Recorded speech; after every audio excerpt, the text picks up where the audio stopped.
नमस्कार, जय हिंद, जय भारत। मैं अभिषेक और आप देख रहे हैं हमारा यूट्यूब चैनल रुद्रायस एकेडमी। दोस्तों, एक बार फिर से आप सभी का हमारे इस यूट्यूब चैनल पे हार्दिक स्वागत है। दोस्तों, आज के सेशन में, आज के इस वीडियो में हम आपसे बात करेंगे आर्कियोलॉजी यूजीसी नेट के दोस्तों जून 2000 पेपर 2014 के दोस्तों क्वेश्चन पेपर की। जी हाँ दोस्तों, जैसा कि आप सभी जानते हैं दोस्तों, हमारा दोस्तों एक मात्र ऐसा यूट्यूब चैनल है दोस्तों जो कि आपको आर्कियोलॉजी यूजीसी नेट के लिए बैच प्रोवाइड कराता है। आपको यहाँ पर गाइडलाइंस, उससे संबंधित दोस्तों आपको यहाँ पे बैच है जिसमें live classes, mock test, PDF, notes materials, आपके दोस्तों मॉडल पेपर्स, आपको सभी कुछ दोस्तों प्रोवाइड कराई जाती हैं। जी हाँ दोस्तों, यदि आप भी आर्कियोलॉजी यूजीसी की प्रिपरेशन कर रहे हैं दोस्तों तो हमारे चैनल के माध्यम से जुड़िए और आप तो सभी प्रकार की जो सुविधाएं आप प्राप्त कर सकते हैं। दोस्तों, जो चैनल का दिया गया नंबर है, आप उस पर कॉल या मैसेज करके जानकारी ले सकते हैं। अभी तक दोस्तों हम लोगों ने 2004 से लेकर 2013 तक का दोस्तों जो क्वेश्चन पेपर था उसको हम लोगों ने डिस्कस किया था। उसके आगे बढ़ते दोस्तों जून 2014 का दोस्तों जो क्वेश्चन पेपर है उसको हम आपके साथ डिस्कस करेंगे। सबसे पहला क्वेश्चन दोस्तों चलते हैं, तो सबसे पहला क्वेश्चन दिया कि the first notice of fossils fissure deposits in the Billasurgam caves was made by. Simple सा क्वेश्चन दोस्तों, इसका सही आंसर होगा ऑप्शन नंबर बी, अर्थात जो टीजे न्यूबॉल्क है इनके द्वारा दोस्तों जो बिलागाम सुरकेव है वहां पर जो आपका डिपॉजिट है उसके बारे में दोस्तों सबसे पहले ध्यान की तरफ गया था किसका, टीजे न्यूबॉल्क का।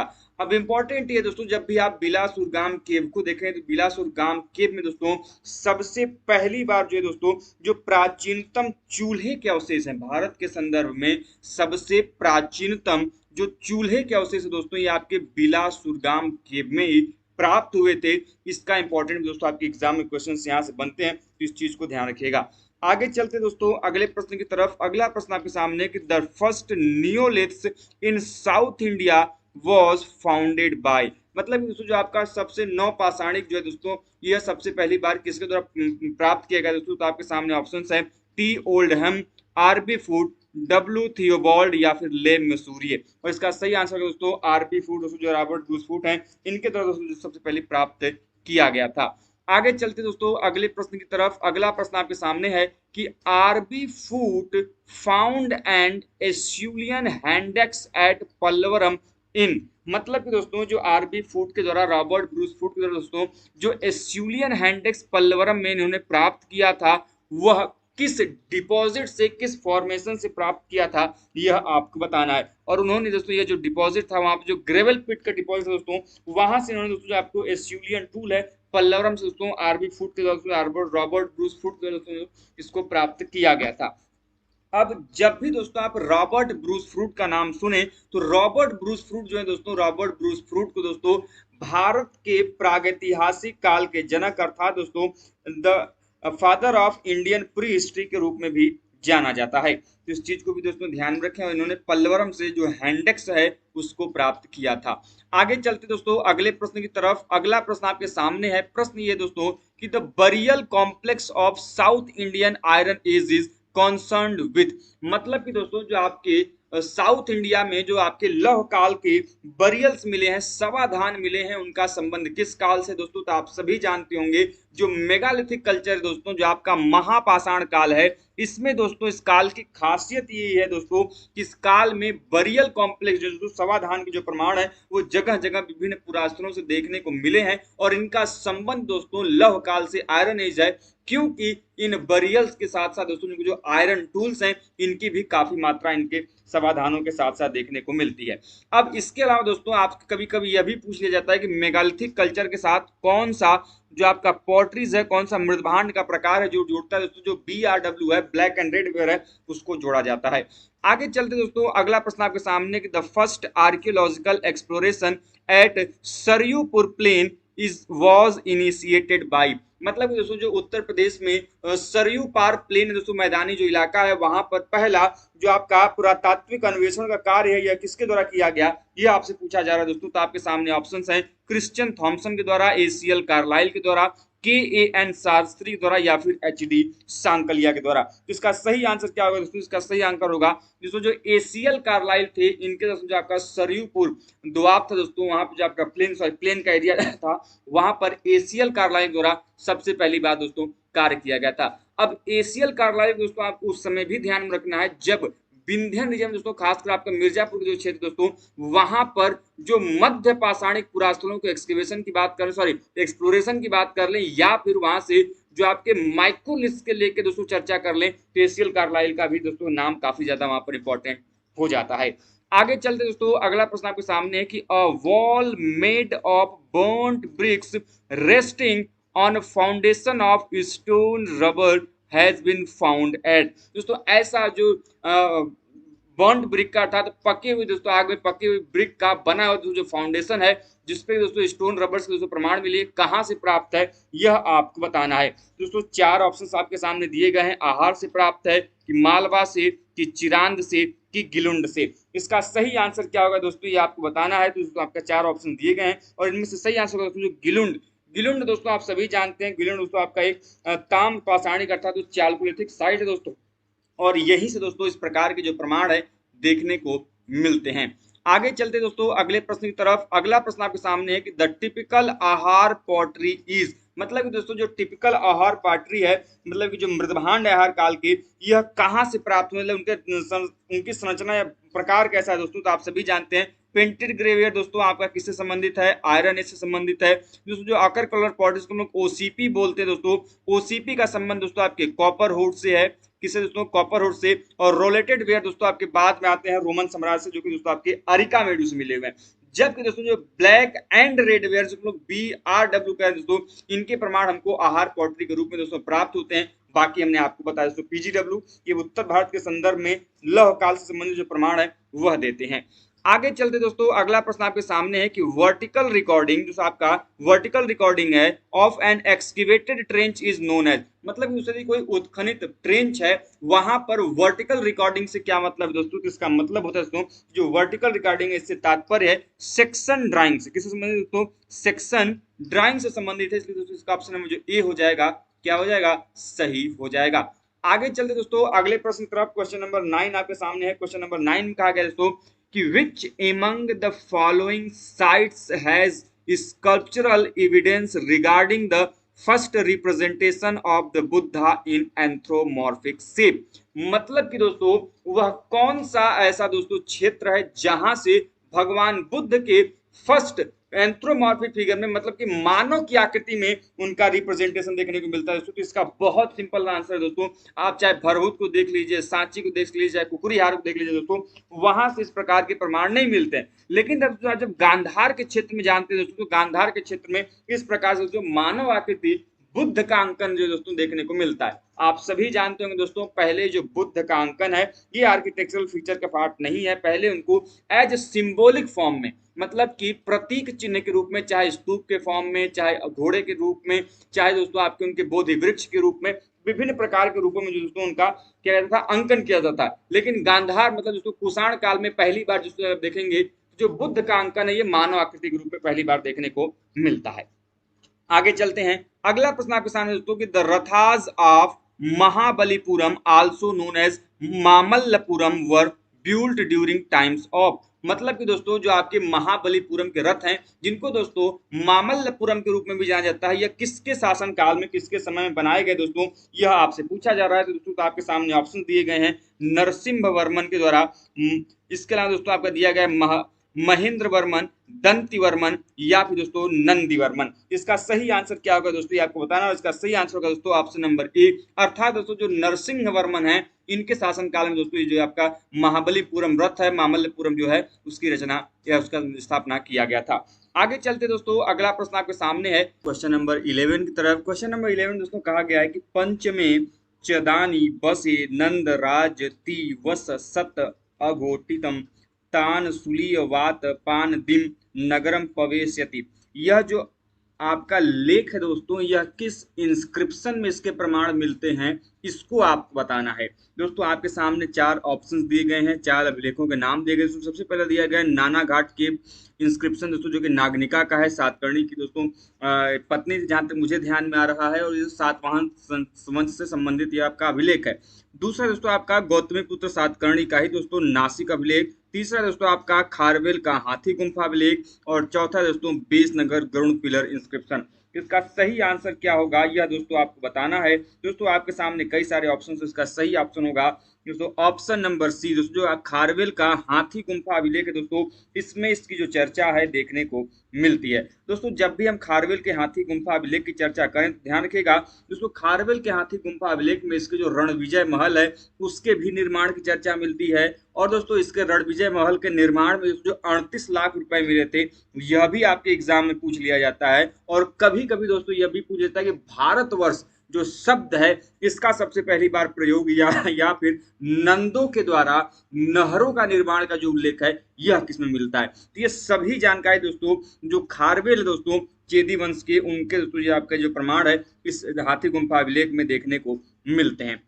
इसके अलावा दोस्तों जो नागनिका का नाना घाट इंस्क्रिप्शन यहाँ पे दिया है दोस्तों, उसमें कसारपण का उल्लेख है, जबकि दोस्तों जो आपका हेलियोडोरस का बेस नगर गरुड़ स्तंभ लेख है दोस्तों, इसमें भागवत धर्म से संबंधित जो प्रावधान है वह देखने को मिलते हैं। आगे चलते दोस्तों अगला प्रश्न आपके सामने है कि बोस्ट्रोफोडन दोस्तों जो आपका बोस्ट्रोफेडन दोस्तों शैली है या जो आपका स्क्रिप्ट है यह किस तरह से लिखी जाती थी, इसके लेखन की शैली क्या थी आपको बताना है दोस्तों। तो आपके सामने ऑप्शन दिया है writing in one direction in one line, मतलब कि दोस्तों एक दिशा में एक पंक्ति में लिखना। दूसरा writing in the opposite direction, मतलब कि दोस्तों विपरीत दिशा में लिखा जाता था। तीसरा writing in one direction in one line but in the opposite direction in next, मतलब कि दोस्तों एक दिशा में एक ही पंक्ति में, लेकिन दोस्तों जब अगली पंक्ति थी तो वहां पे विपरीत दिशा में लिखा जाता था। वहीं पे दोस्तों जो डी दिया है कि writing from left to right, इसका सही आंसर क्या होगा यह आपको बताना है। इसका सही आंसर होगा दोस्तों ऑप्शन नंबर सी, मतलब कि दोस्तों यह जो आपका बोस्ट्रोफेडन शैली थी दोस्तों, इसमें एक दिशा में दोस्तों एक पंक्ति में लिखी जाती थी दोस्तों, लेकिन दूसरी पंक्ति में दोस्तों जो दूसरी दिशा होती थी उसका प्रयोग किया जाता था। आगे चलते दोस्तों अगले प्रश्न की तरफ। अगला प्रश्न आपके सामने है क्वेश्चन नंबर 13 कि the presence of N inscription of 9 letters was found from which Harappan site, मतलब कि दोस्तों किस हड़प्पा के स्थल से 9 अक्षरों वाला दोस्तों जो अभिलेख है वह प्राप्त हुआ है, यह आपको बताना है। तो बहुत सिंपल, मैंने आपको बताया कि हड़प्पा सिविलाइजेशन के अंतर्गत, इंडस सिविलाइजेशन के अंतर्गत दोस्तों आपका जो हड़प्पा धौलावीरा दोस्तों पूरा स्थल है, यहाँ से सबसे बड़ा जो हड़प्पीय लेख है हड़प्पन इंस्क्रिप्शन ये प्राप्त हुआ है दोस्तों। यहाँ पर 9 से 10 अक्षरों वाला दोस्तों आपका दोस्तों जो लेख है यहाँ से प्राप्त हुआ है। अब दोस्तों इंपॉर्टेंट ये हो जाता है कि जब भी आप धौलावीरा को पढ़ें तो दोस्तों ध्यान रहे कि धौलावीरा 2 प्रमुख नदियों के बीच में बसा हुआ है, मनसर और मनहर। मनसर और मनहर नदियों के बीच में बसा है पहला। दूसरा यहां से वाटर मैनेजमेंट सिस्टम अर्थात दोस्तों जो आपका जल प्रबंधन प्रणाली है उसके साक्ष्य मिलते हैं। और तीसरा दोस्तों इस पूरा स्थल में यह पूरे इंडस वैली सिविलाइजेशन के थ्रू आउट एक ऐसा नगर है दोस्तों, एकमात्र ऐसा नगर है जो कि 3 भागों में बटा है। यदि आप दोस्तों इंडस वैली सिविलाइजेशन की टाउन प्लानिंग पढ़ेंगे तो इंडस वैली सिविलाइजेशन में दोस्तों जो भी टाउन प्लानिंग में जो भी नगर होते थे वो 2 भागों में बटे थे, लोअर टाउन और सीटाडेल वाला एरिया। लेकिन दोस्तों ये धौलावीरा एकमात्र ऐसा नगर है जो कि 3 भागों में बटा होता था। तो इस चीज को भी ध्यान रखिएगा, यहां से भी जो क्वेश्चंस आपके एग्जाम में पूछे जाते हैं। आगे चलते दोस्तों अगले प्रश्न की तरफ। अगला प्रश्न आपके सामने है। प्रश्न क्या है दोस्तों कि the middle Palaeolithic tradition is marked by 2 major changes, मतलब कि दोस्तों जो मध्य पूर्व पाषाण काल है वह 2 मुख्य परिवर्तनों के लिए जाना जाता है दोस्तों। तो वह क्या है वह आपको बताना है। इनमें से दोस्तों 4 दिए गए हैं, इनमें से कोई एक ऐसे हैं दोस्तों जो कि 2 प्रमुख होंगे जिसको आपको फैक्ट को पहचानना है। पहला दिया गया दोस्तों more use of crypto crystalline silica, crypto crystalline silica from of rocks of making tools, मतलब कि दोस्तों उपकरण बनाने के लिए दोस्तों यह जो आपके क्रिस्टो क्रिस्टलिन सिल्क पत्थर है उसका प्रयोग किया जाता था। पहला ये दिया गया है। दूसरा started to make grounded polished tool, मतलब कि दोस्तों इस काल में घर्षित एवं चमकीले उपकरण बनाने का प्रारंभ किया गया, दूसरा हो गया। तीसरा दिया गया है manufacture of shaped tools on flakes, मतलब कि दोस्तों जो फलक पर उपकरण बनाने की प्रक्रिया है वह हो गई। और तीसरा मोर यूज ऑफ माइक्रोडिस्क, मतलब कि दोस्तों इस काल में लघु अस्मक का प्रयोग देखने को मिलता है। इसका सही आंसर क्या होगा? इसका सही आंसर दोस्तों option number B. Option number B जो होगा दोस्तों इसका क्या हो जाएगा? सही हो जाएगा। ठीक है दोस्तों ध्यान रखिएगा, इसका ऑप्शन नंबर जो बी है दोस्तों ये क्या हो जाएगा? सही हो जाएगा। मतलब कि दोस्तों जो आपका 1 और 3 है दोस्तों, देखिए जो आपके ग्राउंडेड और पॉलिश्ड टूल है दोस्तों ये नियोलिथिक फेज की विशेषता है। किसकी विशेषता है दोस्तों? नियोलिथिक काल में दोस्तों नवपाषाण काल में जो पॉलिशदार या चमकीले जो उपकरण है उनके प्रमाण मिलते हैं। जबकि दोस्तों जो माइक्रोलिथ से आप सभी जानते हैं दोस्तों, यह मेसोलिथिक अर्थात जो मध्य पाषाण काल है, यह उनकी विशेषता हमको बताते हैं।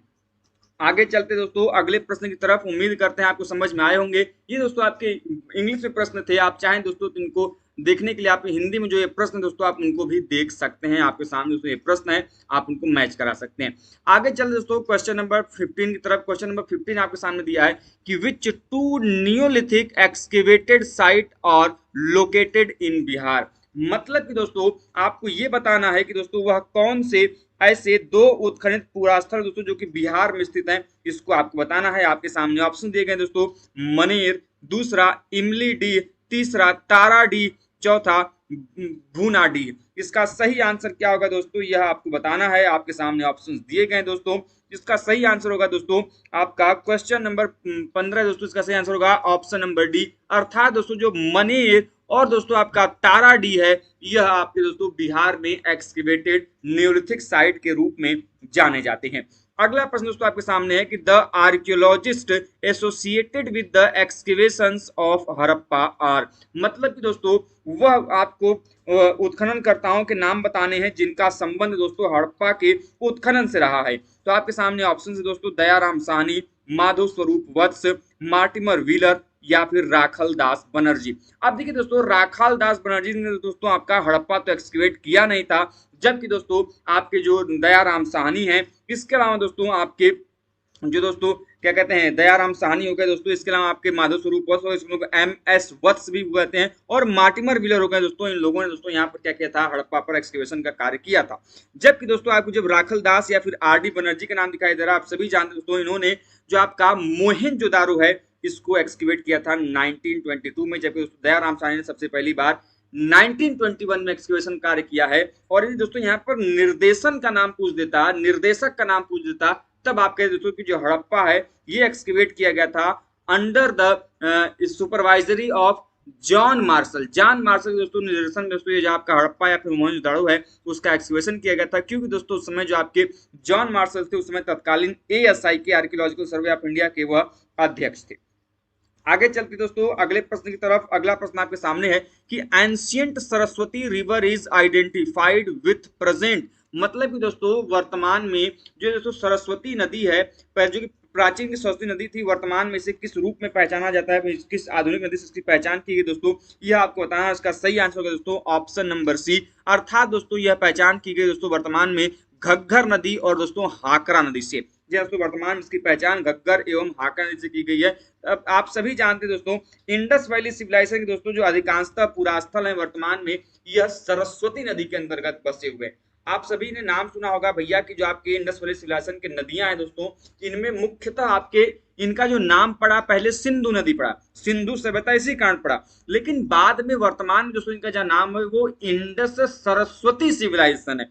क्योंकि दोस्तों जो पहले नदियां या जो पहले पुरास्थल अधिकांशतः आपके दोस्तों किसके, सिंधु नदी किनारे प्राप्त होते थे, और वर्तमान में दोस्तों ये पुरास्थल अधिकांशतः किसके किनारे प्राप्त हो रहे हैं, इन सरस्वती नदी के किनारे प्राप्त हो रहे हैं। और दोस्तों वर्तमान में इसकी पहचान घग्गर और हाकरा नदी के तट पर प्राप्त होती है। अगला प्रश्न है कि identify sites from which BRW pots have been found at megalithic level. मतलब कि दोस्तों आपको यह बताना है कि दोस्तों यह जो आपके मेगालिथिक है, अर्थात दोस्तों जो आपका महापाषाण काल का स्तर है, वहां से प्राप्त होने वाले जो कृष्ण लोहित मृदभांड है, वैसे पुरास्थलों को आपको बताना है जहां से आपके कृष्ण लोहित मृदभांड के प्रमाण प्राप्त हुए हैं। तो दोस्तों आपके सामने ऑप्शन है मास्की, पांडु राजभर ढीवी, तीसरा दिया गया संगन कल्लू और चौथा ब्रह्मगिरी। कहां से इस प्रकार के प्रमाण प्राप्त दोस्तों, तो इसका ऑप्शन होगा ऑप्शन नंबर डी, अर्थात दोस्तों जो आपका मास्की और दोस्तों ब्रह्मगिरी है, वहां से दोस्तों मेगालिथिक पीरियड में BRW जो पॉट्स दोस्तों कृष्ण लोहित मृदभांड जो प्राप्त हैं उनके प्रमाण देखने को मिलते हैं।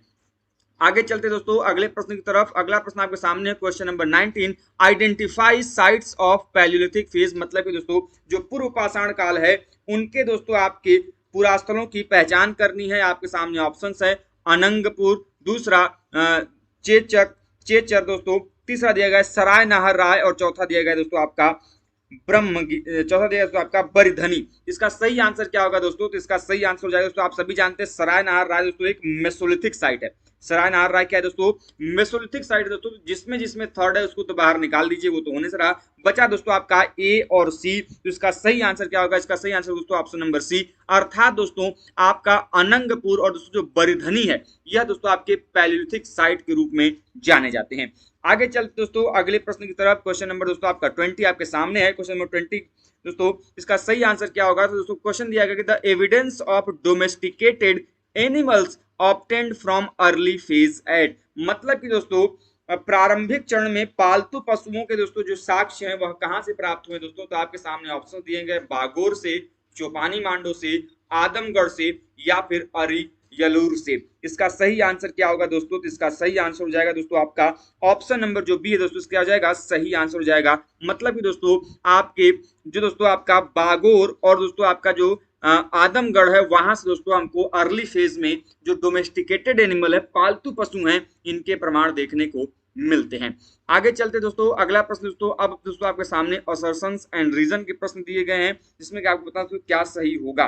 दोस्तों सबसे पहले दिया गया है कि rock art from a direct and valuable source of the cognitive and cultural evolution of human kind, मतलब कि दोस्तों पाषाण कला जो है दोस्तों यह मानव के सांस्कृतिक और दोस्तों जो संज्ञानात्मक उद्विकास है उसका प्रत्यक्ष और मूल्यवान स्रोत है, यह आपको बताना है। और तर्क इसलिए क्या दिया गया दोस्तों कि India is one of the countries having the richest treasures of rock art in the world, मतलब कि दोस्तों भारत उन विश्व के देशों में से एक है दोस्तों जहां पर पाषाण कला के जो प्रमाण है वह बहुत ही ज्यादा देखने को मिलते हैं। तो दोस्तों इसका स्टेटमेंट के बारे में बताना है कौन सही है कौन गलत है। इसका सही आंसर क्या होगा दोस्तों, इसका सही आंसर होगा ऑप्शन नंबर सी। जैसा कि आप सभी जानते हैं दोस्तों जो आपका रॉक आर्ट है यह मानव के दोस्तों जो आपका संज्ञानात्मक और दोस्तों जो आपका अन्य जो आपका विकास है दोस्तों ये उसको दर्शाता है, जबकि दोस्तों भारत में दोस्तों कई सारे ऐसे पुरातन जिसमें आपको जो रॉक आर्ट है उनके प्रमाण देखने को मिलते हैं।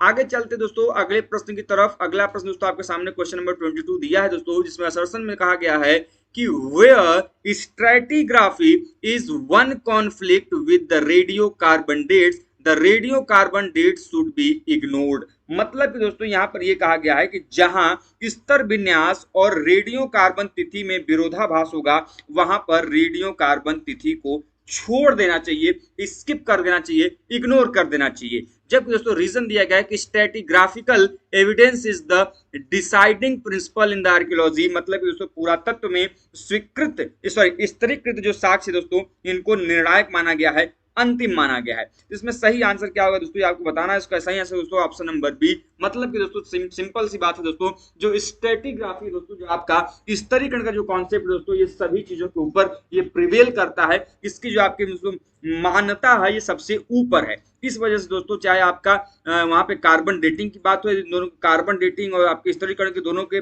जो में यदि विरोधाभास होता है, यदि उनके बीच में क्लैश होता है, इस बीच में दोस्तों आपको जो स्टैटिग्राफी वो प्रिवेल करेगा। और दोस्तों स्टैटिग्राफिकल एविडेंस जो है दोस्तों आपके आर्कियोलॉजिकल प्रिंसिपल में ये डिसाइडिंग मैटर के रूप में आता है। इस वजह से दोस्तों इसका ऑप्शन नंबर जो बी होगा सही हो जाएगा। अब मैं आपको स्टैटिग्राफी के लिए कुछ कॉन्सेप्ट में बता दूं। जो स्टैटिग्राफी दोस्तों जो आपका स्तरीकरण है, यह स्तरीकरण दोस्तों पिट रिवर्स के द्वारा यह दोस्तों आपके आर्कियोलॉजी में सबसे पहली बार इंट्रोड्यूस किया गया। पहले स्टैटिग्राफी आर्कियोलॉजी का कॉन्सेप्ट नहीं था, यह पहले जियोलॉजी का कॉन्सेप्ट था, इसे आर्कियोलॉजी ने जियोलॉजी से एडॉप्ट किया है, पहला पॉइंट। दूसरा पॉइंट दोस्तों यह है कि यह दोस्तों आपका जो फैक्ट है, ध्यान रखिएगा, स्टैटिग्राफी वर्ल्ड के कॉन्टेक्स्ट में पिट रिवर्स ने और इंडियन एक्सकेवेशन में दोस्तों इंडियन कॉन्टेक्स्ट में मार्टिमर व्हीलर के द्वारा दोस्तों स्टैटिग्राफी का कॉन्सेप्ट जो है लाया गया था।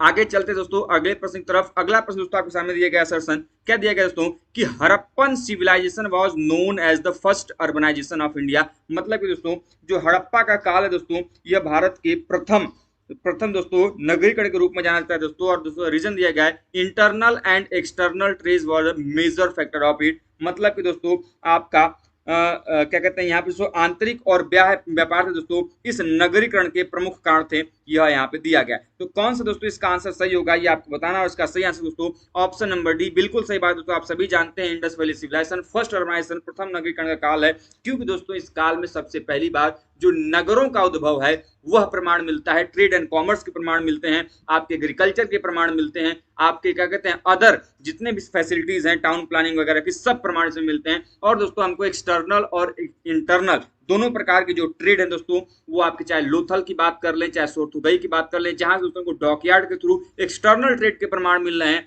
वहीं पर दोस्तों आपके थ्रू आउट जो आपके आर्कियोलॉजिकल साइट है दोस्तों, चाहे आपका हड़प्पा हो, मोहनजोदाड़ो हो, या फिर अदर जितने भी आपके दोस्तों पुरातात्विक पुरास्थल हैं, वहां से हमको इंटरनल ट्रेड के भी प्रमाण मिले हैं। इस वजह से दोस्तों ऑप्शन नंबर जो डी होगा वो क्या हो जाएगा, सही हो जाएगा। आगे चलते दोस्तों, आपके असर्शंस दिया गया, एक बार फिर से दोस्तों असर्शन क्या कहा गया दोस्तों, कि there is an impressive depiction of Salabhanjika in the Sanchi stupa. मतलब कि दोस्तों यहाँ पर जो सांची स्तूप है दोस्तों, उस सांची स्तूप में सालभंजिका का एक आकर्षक अंकन देखने को मिलता है। और दोस्तों रीजन बताया गया है कि सी रिप्रेजेंट्स अ फर्टिलिटी कल्ट, मतलब कि दोस्तों वह प्रजनन के देवताराधन का प्रतिनिधित्व करती है। तो इसका सही आंसर क्या होगा दोस्तों, यह आपको बताना है। दोस्तों आप सभी जानते थे, आप लोगों ने सांची स्तूप पढ़ा है दोस्तों, जो कि मौर्य काल में पहली बार स्थापित किया गया था, और यहाँ से बौद्ध स्तूप के प्रमाण मिले दोस्तों। तो इसका सही आंसर क्या होगा, यह आपको बताना है। और इसका सही आंसर दोस्तों ऑप्शन नंबर सी, बिल्कुल सही बात है दोस्तों। जो आपका यह सालभंजिका है दोस्तों, यह रिप्रेजेंट करती है फर्टिलिटी कल्ट को, और दोस्तों ऐसे प्रमाण हमको सांची स्तूप में देखने को अच्छे तरीके से मिलते हैं।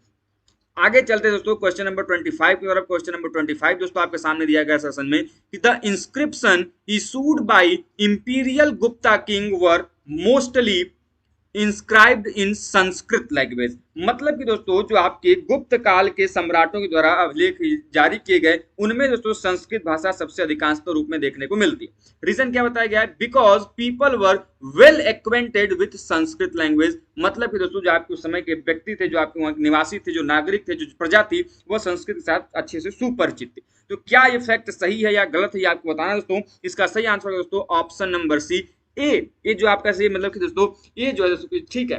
गुप्तों के दोस्तों अधिकांशतः जो अभिलेख हैं वह दोस्तों ठीक है कि भैया जो अभिलेख है आपके कि उस काल में संस्कृत में अभिलेख मिलते, लेकिन दोस्तों ये कहना कि उस काल के जो लोग हैं यह संस्कृत से वेल एक्वेंटेड थे, मतलब कि सुपरिचित थे, ये फैक्ट जो है गलत है। इस वजह दोस्तों इसका ऑप्शन में जो सी होगा वो क्या हो जाएगा, गलत हो जाएगा। आज के इस सेशन के दोस्तों अंतिम क्वेश्चन चर्चा करते हैं। नेक्स्ट सेक्शन में दोस्तों जो आपका बचा हुआ क्वेश्चन है हम लोग उसको डिस्कस करेंगे।